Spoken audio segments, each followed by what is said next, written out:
اتقوا الله وابتغوا إليه الوسيلة وجاهدوا في سبيله لعلكم تفلحون. اے ایمان والو، اللہ سے ڈرو اور اللہ تبارک و تعالیٰ کے لیے وسیلہ تلاش کرو. یعنی اللہ تبارک و تعالیٰ سے اگر تمہیں دعائیں کرنی ہے، اللہ تبارک و تعالیٰ کا تمہیں قرب حاصل کرنا ہے، ایک طریقہ یہ بتایا گیا کہ اللہ تبارک و تعالیٰ کا وسیلہ تلاش کرو. ان آیتوں کو بہت سارے نام نہاد مسلمان اور مختلف عقائد کے ماننے والے لوگ اپنی اپنی طبیعت سے اس کی توضیح اور تشریح کرتے ہیں. کوئی کہتا ہے یہ کہ مزاروں پہ چلے جاؤ، مرے ہوئے آدمی کے دروازے پہ دستک دو، وہاں پر تمہارا وسیلہ مل جائے گا. کوئی کہتا ہے اپنے دماغ سے اٹکل پچو لگا کے یہ کہتے ہیں کہ جس طریقے سے آسمان، جس طریقے سے چھت پہ چڑھنے کے لیے سیڑھی کی ضرورت پڑتی ہے، اسی طریقے سے کسی بزرگ کے بغیر ضرورت کے، اگر جب تک کہ جو لوگ دنیا سے انتقال کر چکے ہیں، بڑے بزرگ لوگ ہیں جو اپنے اپنے وقت کے بڑے بڑے بزرگ اور پیر لوگ تھے، جب تک ان کے در پر، ان کے آستانے پر آپ حاضری نہ دیں گے، اللہ تبارک و تعالیٰ تک آپ کی رسائی نہ ہوگی. اللہ تبارک و تعالیٰ تک آپ کی رسائی نہ ہوگی. اس طرح کی باتیں لوگ بناتے ہوئے پھرتے ہیں. لیکن اللہ تبارک و تعالیٰ کے نزدیک وسیلہ کون کون سی چیزیں ہیں یہ ذہن میں رکھیے. وسیلہ ہمیشہ 3 چیزوں سے مانگی جا سکتی ہے.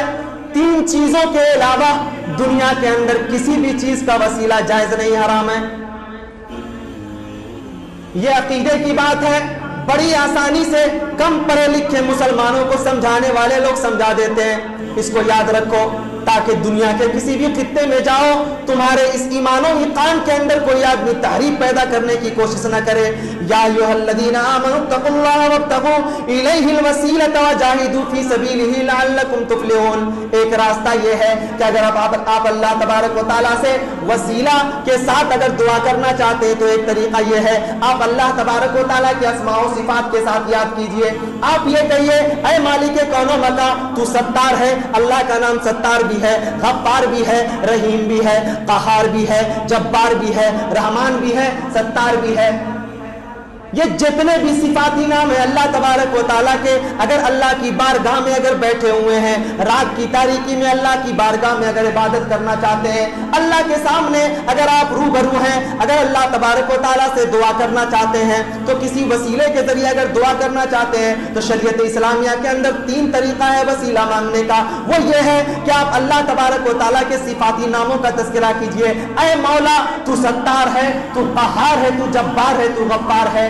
میری خطائیں اتنی ہیں، اے اللہ میں ناتواں ہوں، اے اللہ میں کمزور ہوں، بے بس ہوں، تیری بارگاہ میں آیا ہوں، دنیا کی تمام چیزوں سے تنگ آ چکا ہوں. اے اللہ تیرے علاوہ دنیا کی کسی بھی چیز سے میں مدد کی امید نہیں رکھتا. اے مالک رات کی تاریکی میں پکار رہا ہوں، تو جانتا ہے میرے جذبات و احساسات کو. اللہ کے صفاتی نام سے اگر آپ اللہ کو پکارتے ہیں، اللہ تبارک و تعالیٰ آپ کی دعاؤں کو ضرور قبول کرے گا. 1 نمبر اللہ تبارک و تعالیٰ کے صفاتی نام کا وسیلہ لیا جائے گا. دوسرا پوائنٹ یاد کیجئے، آدمی اپنے اچھے اعمال کا وسیلہ لے. مثال کے طور پر اگر آپ نے زندگی میں کوئی اچھا کام کیا ہے، اگر آپ نے کوئی ایسا کام کیا ہے جو اللہ کے لیے کیا ہے، دل کے اندر جذبات کیا ہے، دنیا کیا نام دیتی ہے، اس سے کوئی مطلب نہیں. ہو سکتا ہے کہ آپ اچھا کرنے کے لیے جائیں، مسجد کا رخ کریں.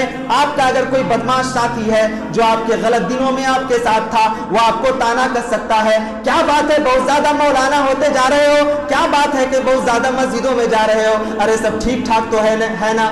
ان چیزوں کی پرواہ نہیں کرنا، بلکہ اگر آپ اللہ کے لیے مسجدوں میں آ رہے ہیں، رات کی تاریکی میں اللہ کو یاد کر رہے ہیں، آپ نے کسی غریب اور مسکین آدمی کی مدد کر دی ہے، اگر آپ اپنے والدین کی خدمت کرتے ہیں، بوڑھے ماں باپ کی دیکھ ریکھ کرتے ہیں، اگر کسی عبادت کو، کسی بھی عمل کو اگر اللہ کی رضا اور خوشنودی کے لیے اگر کر رہے ہیں تو اپنے اچھے اعمال کو یاد کیجئے. جس طریقے سے آپ نے سنا ہوگا ان غار والوں کا تذکرہ کہ چند لوگ غار میں پھنس گئے، اللہ تبارک و تعالیٰ نے اس غار کو بند کر دیا. 3 لوگ پریشان ہیں غار کے اندر، تینوں کے تینوں پریشان ہیں. ایک مدت بیت گئی، غار کا پتھر ہٹنے کا نام نہیں لے رہا ہے. ایک آدمی دعا کرتا ہے، اللہ تبارک و تعالیٰ سے دعا کر رہا ہے. کیا دعا کر رہا ہے کہ بتا رہا ہے اے مالک کونو مکا، میں روز بکریاں چرا کر کے جنگل سے آیا کرتا تھا اور بکریوں کے تھن سے دودھ نکالنے کے بعد سب سے پہلے میں اپنی ماں کو پلاتا تھا. میرے بچے بھوک سے تڑپتے رہتے تھے، پیاس سے، لیکن میں اپنے بچے کے سامنے پیش نہ کرتا تھا، اس لیے کہ میں اپنی ماں کی عظمت کو جانتا ہوں. میری ماں نے 9 ماہ اپنے شکم میں رکھا ہے، میری ننھی انگلیوں کو پکڑ کے مجھے چلنا سکھایا ہے. یہ وسیلہ اچھے اعمال کا کیسے؟ اے اللہ اس غار میں پھنس گیا ہوں، اندھیری جگہ ہے، نکلنے کا کوئی راستہ نہیں ہے. اے اللہ میں بے بس ہوں، مجبور ہوں، کمزور ہوں، میری بے بسی کو تو جانتا ہے. دنیا مجھے اپنی نظروں سے نہیں دیکھ پا رہی ہے، نہ کوئی کمیونیکیشن کا دور تھا، نہ الیکٹرانک کا دور تھا کہ بند کمرے میں بیٹھ کر کے موبائل سے آپ دوسرے لوگوں کو اطلاع دے دیتے ہیں کہ بھیا میں فلانے جگہ حادثے میں پھنسا ہوا ہوں، ٹریفک میں پھنسا ہوا ہوں. بیٹھے ہوئے اللہ کو یاد کر رہے ہیں، مولا میں بے بس ہوں، کمزور ہوں، تجھے یاد کرتا ہوں، بڑی عاجزی سے یاد کرتا ہوں. اے مولا میں اپنی ماں کو دودھ پلایا کرتا تھا، ایک مرتبہ جنگل سے آنے میں تاخیر ہو گئی، میں بکریاں لے کر کے آیا تو دیکھا کہ میرے بچے میرا انتظار کرتے کرتے سو گئے، میری ماں بھی سو گئی، میرے بچے جاگے ہوئے، میری ماں سو گئی. میرے بچے میرا پیر پکڑ کے مجھ سے کہتے رہے کہ دودھ دیجئے، اور میں دودھ کو بکری کے تھن سے نکالنے کے بعد پیالہ ہاتھ میں لے کر ماں کے پیر کے سامنے کھڑا تھا.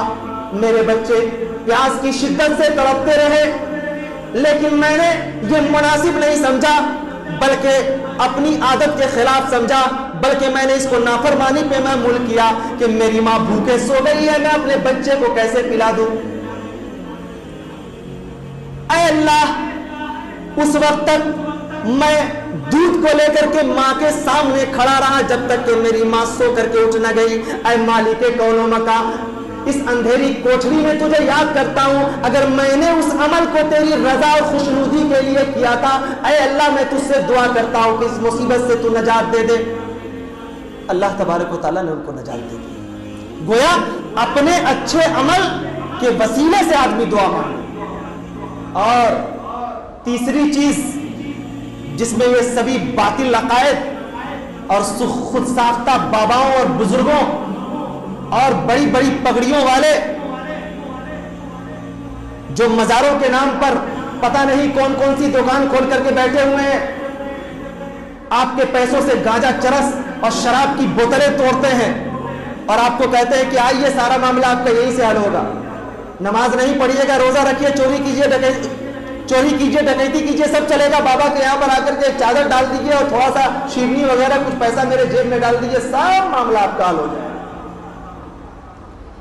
تیسرا نقطہ قابل غور ہے، اگر کسی نیک اور بزرگ آدمی کا وسیلہ لیا جا سکتا ہے، لیکن کس آدمی کا؟ جو آدمی زندہ ہو. مردہ آدمی کا وسیلہ نہیں چلے گا.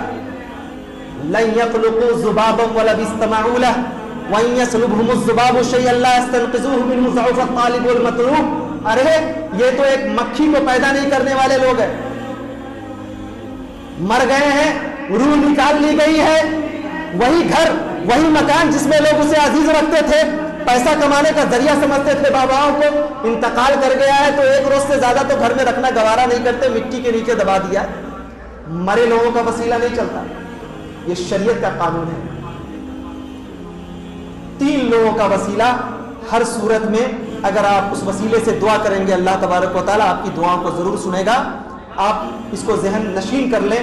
ایک وسیلہ اللہ کے اسماء و صفات کا، دوسرا وسیلہ اپنے نیک عمل کا، تیسرا وسیلہ آپ کے سماج معاشرے کے اندر اگر کوئی بوڑھا بزرگ آدمی متقی آدمی ہے، نماز روزہ تہجد کا پابند ہے، تو آپ ان سے یہ کہہ سکتے ہیں جس طریقے سے اللہ کے نبی کے زمانے میں حضرت عباس رضی اللہ تعالیٰ عنہ وغیرہ سے لوگ کہتے تھے کہ بارش کے لیے دعا کر دیجئے، اور بھی دوسری ضرورتوں کے لیے لوگ ان کے پاس جاتے تھے اور وہ دعا فرماتے تھے. تو یہ وسیلہ اسلام کے اندر زندہ لوگ، اگر نیک آدمی ہے وہ بھی زندہ ہے، اور نیکی کا بھی معیار اسلام نے متعین کیا. دیکھنے میں لگنا چاہیے کہ نیک آدمی اپنی طبیعت سے کھڑا ہو کے درود نہیں پڑھتا ہو، جس درود کا کوئی تذکرہ نہیں ہو، اتنا لمبا لمبا مالا نہیں لٹکا کر کے ہو، جبہ قبہ نہیں لگایا ہوا ہو غلط طریقے سے، آنکھوں میں سرما پھیرے ہوئے ہیں اور بدن سے بو آ رہی ہے، 2 مہینے سے غسل نہیں کیا ہے. اس قسم کے لوگوں سے وسیلہ نہیں مانگنا ہے آپ. اور دعا نہیں کرنا ہے. آپ کو ایسے لوگوں کو تلاشنا ہے جس کے اندر نفاست ہو, طہارت ہو, پاکیزگی ہو, متقی ہو, پرہیزگار ہو, خاکساری ہو. اترا کر کے چلنے والے کو نہیں, جس کے آگے پیچھے 5-6 لوگ چلتے رہتے ہیں اور ایسے اترا کے چلتے جیسے لگتا ہے کہ زمین پر احسان کرنے جا رہے ہیں. ایسے لوگوں کا وسیلہ نہیں چلے گا. نیک لوگ, کہا جاتا ہے کہ جو ڈالی جتنی پھلدار ہوتی ہے وہ اتنی جھکی ہوئی ہوتی ہے. نوشاد جھک کے مل کے عزت اسی میں ہے, جو شاخ گل ہری ہو لچکتی ضرور ہے. جو انسان جتنا متقی ہوگا اتنا نرم دل ہوگا, اتنا خاکسار ہوگا, متواضع ہوگا, اس کے اندر نمائش نہیں ہوگی, دکھاوا نہیں ہوگا, اور غلط طریقے سے وہ اپنی طبیعت کا اسلام پیش کرنے والا نہیں ہے. یہ سب نقطہ قابل غور ہے, جس کو ذہن میں رکھنے کی ضرورت ہے.